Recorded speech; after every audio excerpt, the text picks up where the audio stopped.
Today's presentation examines who benefits from mental health and autism treatment sectors and how structural factors, fragmentation, social determinants, public health, and unpaid caregiving affect access, quality, and outcomes. We're going to be first talking about the theme, fragmentation and structural drivers.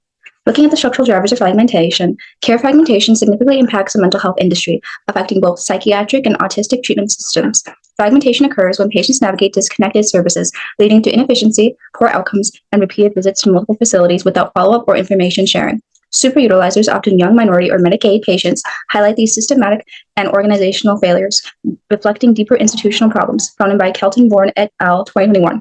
In mental health care, rigid hierarchies and procedures often prioritize rules over patient needs, leading to fragmented care characterized by inconsistent plans, poor communication, and limited engagement that undermine trust and recovery, found by Cochran, MD.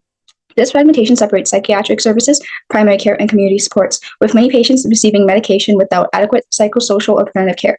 The lack of coordination across hospitals, outpatient programs, and social services leaves individuals with chronic conditions such as schizophrenia, bipolar disorder, or autism vulnerable after discharge. Furthermore, acute care settings exhibit similar problems, as emergency rooms experience boarding delays that reflect misaligned priorities and strained resources, compromising timely treatment and deepening disparities. As Pantagania and Jetina, 2024, page 2, explain, patients are validated in the ER and admitted when a bed becomes available. When no beds are open, they remain as boarders. Over the past 2 decades, overcrowding has intensified, forcing many to wait hours, days, or even weeks, creating unsafe conditions for patients and staff. Autistic individuals face similar fragmentation, with disconnected access therapies, behavioral interventions, and medical care, leading to delayed progress and increased stress for families. These examples illustrate how structural flaws drive fragmentation in mental health care, disproportionately harming vulnerable populations and reinforcing inequities. Now, Beck 2017, page 4, traces the origins of healthcare fragmentation to the historical split between medicine and dentistry in the 1840s, which created separate systems of training, insurance, and service delivery. Although these domains are formally distinct, they intersect in ways that affect health outcomes, as seen in the preventable death of 12-year-old DeMonte Driver, whose untreated tooth infection reflected how differences in coverage make dental care less accessible and affordable than medical care. Similar dynamics appear in psychiatric and autism care, where fragmented insurance and uncoordinated services leave many patients without essential support. These systematic inefficiencies are rooted in the medical industrial complex, MIC, which encompasses hospitals, pharmaceutical companies, insurers, research institutions, prisons, and nonprofits. Driven by profit, the MIC shapes who receives care, which treatment are prioritized, and whose bodies are valued. The MIC operates through 4 pillars: eugenics, controlling bodies; charity and ableism, framing access and benevolence; desirability, establishing standards of normal bodies; and population control, driving reproductive and incarceration policies. Examining the MIC reveals how structural inequality shape mental health care. As within both psychiatric and autism treatment, profit-driven models dominate. Mental health care emphasizes pharmaceutical solutions over community-based supports, while applied behavioral analysis, ABA, is promoted despite controversy for its rigid, compliance-focused approach, because it fits standardized, reimbursable models that reflect ableist norms rather than neurodiverse needs. These harms persist today, as Black youth are overpathologized in psychiatric diagnosis, while autism remains underdiagnosed in girls and non-white children. This quote was found by the Reichertz 2018, Burns and Polly 2018, Summers 2021. Now, the MIC's profit-driven framework reinforces over-reliance on pharmaceutical and standardized interventions that benefit corporate stakeholders more than patients, though some providers resist by community-based, person-centered care, essential for supporting mental health and autistic individuals. Next, we're going to be looking at the global impact of fragmentation. Now, fragmentation in healthcare is a global problem, driven by profit motives, regional disparities, and weak coordination. Quote found by Kamen et al. 2014 describes China's overcrowded hospitals, India's unregulated costs, South Africa's two-tiered system, Brazil's public-private divide, and Egypt's staffing shortages, and even income nations like Italy, Germany, and US, where more than 30% of Americans still have no health insurance, experience fragmented care. These inequities are reinforced by social and institutional mechanisms, particularly in a multi-payer, market-driven system that prioritizes profit over prevention. Quote found by Med School Insiders 2022, Crash Course 2018. In mental health care, funding limitations and siloed services create high unmet needs and poor coordination, as suggested previously, which leaves many patients without timely or effective support. The autistic treatment industry faces similar global challenges, with disparities in early diagnosis and access therapies reflecting broader systemic fragmentation, compromising both access and quality of care worldwide. Now, why does this matter? Fragmentation and structural drivers reveal how systemic inefficiencies, institutional hierarchies, historical decisions, and profit motives determine who benefits from mental health care and who remains vulnerable. Addressing these inequities requires patient-centered policies, systemic reform, and a focus on equity over profit. The next theme we're going to be discussing is social determinants of mental health. Now, the structural inequality in the psychiatric industry, mental health is often framed as biological or behavioral, but a sociological lens reveals it is deeply shaped by social, economic, and political forces. Quote found by Freud and McGeer, ND, page 4, note that institutions such as families, workplaces, and healthcare systems influence both health risks and access, challenging medical models that focus solely on individual pathology, as social determinants like systemic oppression, chronic stress, and trauma are often treated as individual problems rather than outcomes of social injustice. Liberation psychology offers a complementary perspective, as liberation psychology founded by Ignacio Martin Barro emphasizes that mental health cannot be separated from social structures, viewing suffering as rooted in oppression rather than treating people as passive patients. It values their histories, creativity, and cultural perspectives, challenging Eurocentric and individualistic therapy models, and encourages collective social action to address systemic causes of distress. Quote found by Austin 2022, page 4. Therefore, this proves that a structural perspective is essential. Interventions that ignore social causes risk failing to address the root problem. For example, insurance mandates for autism care in Massachusetts require applied behavioral analysis, ABA, whose standardized model often overlooks individual needs, which illustrates how private equity and profit motives erode patient-centered care. Quote found by Summers 2021, page 6.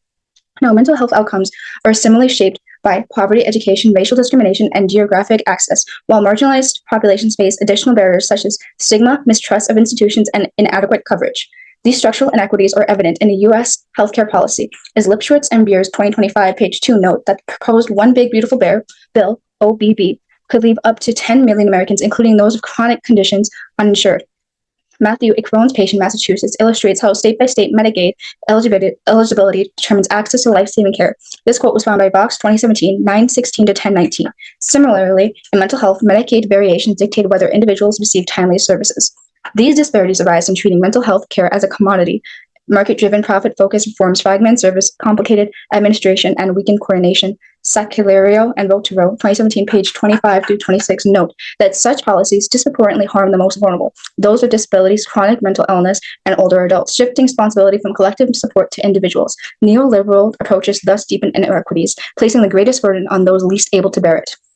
Even reforms aimed at addressing these issues, such as the Affordable Care Act, ACA, cannot fully resolve them. While the ACA and Medicaid expansion have increased coverage, they have not eliminated racial and ethnic disparities in access. As Summers 8L 2025, page 1 found, Black, Hispanic, and Indigenous populations remain more likely to be uninsured, demonstrating that reforms can mitigate but not erase structural inequities. These gaps persist in mental health care, including early intervention, diagnosis, and long-term treatment, disproportionately affecting marginalized communities. Reducing healthcare inequities requires understanding that many factors influencing health, as Russell et al. 2017, page 4 found that medical, nursing, and pharmacy students recognize diverse determinants, highlighting the need for interpersonal collaboration. This distributed knowledge is crucial in psychiatric and autistic care, which demands coordination among providers, therapists, and educators, and family caregivers. The next slide is talking about the U.S. healthcare system, exceptionalism.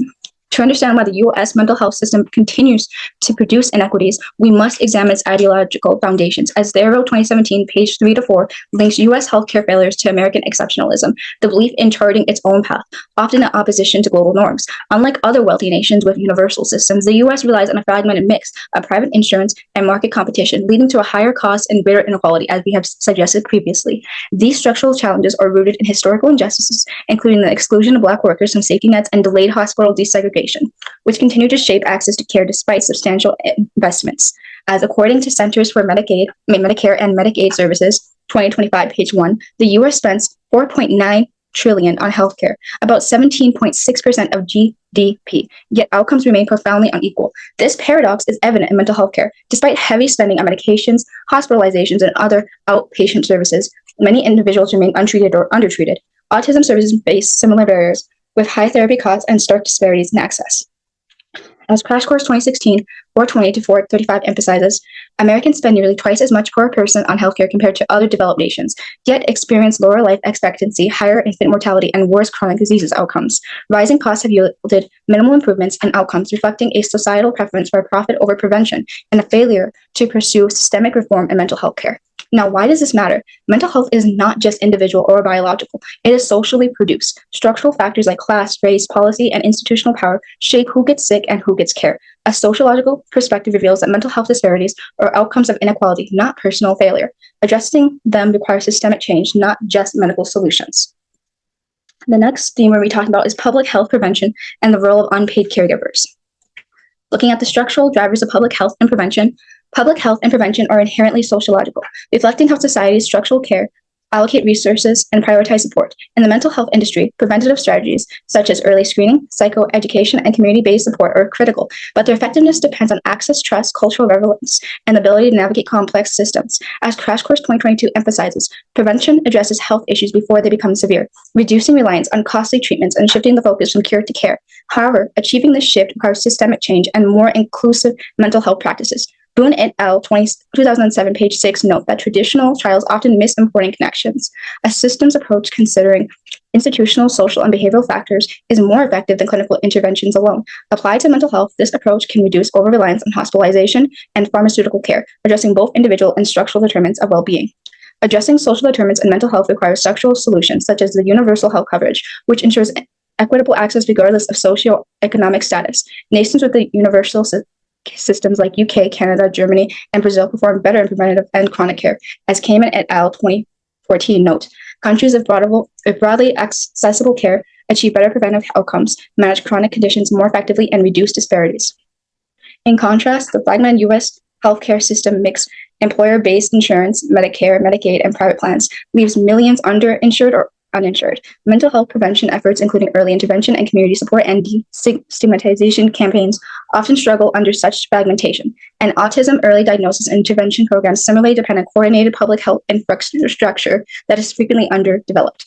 The U.S. mental health systems also reflects what Crash Course 2018 calls the 5 A's of access, availability, accessibility, accommodation, acceptability, and affordability. Care varies by geography, culture, socioeconomic status. Rural areas may lack specialists, urban centers face long waits, and cultural gaps can lead to mistrust or misdiagnosis, especially among immigrants and racial minorities. Above all, affordability remains a barrier, as high premiums, copays, and unexpected bills discourage preventive and early mental health care in a system that prioritizes volume over value. Next, we're going to be talking about the unpaid caregiving and inequality. Now, in the mental health industry, unpaid caregivers, often family members, play a critical but largely invisible role. They coordinate treatments, manage therapies, and advocate for services within the fragmented systems. They provide limited formal support. This labor is essential for patients' well-being and independence, but is rarely recognized or compensated. Caregivers of individuals with mental health conditions or autism frequently balance intensive care responsibilities with work and family demands, risking burnout without systemic support. Now, in 2021, 53 million Americans provided an estimated $600 billion in unpaid care. This quote was found by Simbo 2025, Horowitz 2025. Now, despite its vital contribution, this labor remains undervalued, existing outside market systems and shaped by gendered kinship expectations, as women comprise about 61% of unpaid caregivers, many from the sandwich generation, caring for both children and aging parents. Quote found by Simbo 2025, page 2. The invisibility and lack of compensation highlight how patriarchal norms frame care as a private duty rather than public good, excluding it from protections like paid leave or financial support. Over-reliance on unpaid care also reflects neoliberal policies that shift responsibility from the state to families, deepening class and racial inequities, as minority caregivers often bear a disproportionate burden due to institutional mistrust, limited access, and cultural expectations around family care. Now, why does this matter? Prevention and public health are crucial to promote equity by addressing social determinants like policy, infrastructure, and culture. Effective healthcare systems integrate prevention and support for unpaid caregivers to enhance outcomes and sustain essential labor. Only by addressing these structural realities can prevention fulfill its promise of improving mental health for all, not just for those who can afford it. Next, we're going to be looking at the conclusion of this presentation. Through this presentation, I hope you gain insight into the structure of the psychiatric mental health industry, how it's predominantly shaped by the intersection of social, economic, and political forces, as fragmentation, profit motives, and historical inequities determine who accesses care and who benefits. Social determinants and institutional structures create unequal outcomes, while prevention, public health, and unpaid caregivers reveal that care extends beyond formal institutions, highlighting society's reliance on both structural systems and invisible labor. Therefore, to effectively address these disparities, requires policies prioritizing equity, coordination, and the collective well-being, recognizing mental health as a social outcome, not just an individual responsibility. Then we have our references that were used within the presentation, and I hope you guys enjoyed. Thank you very much.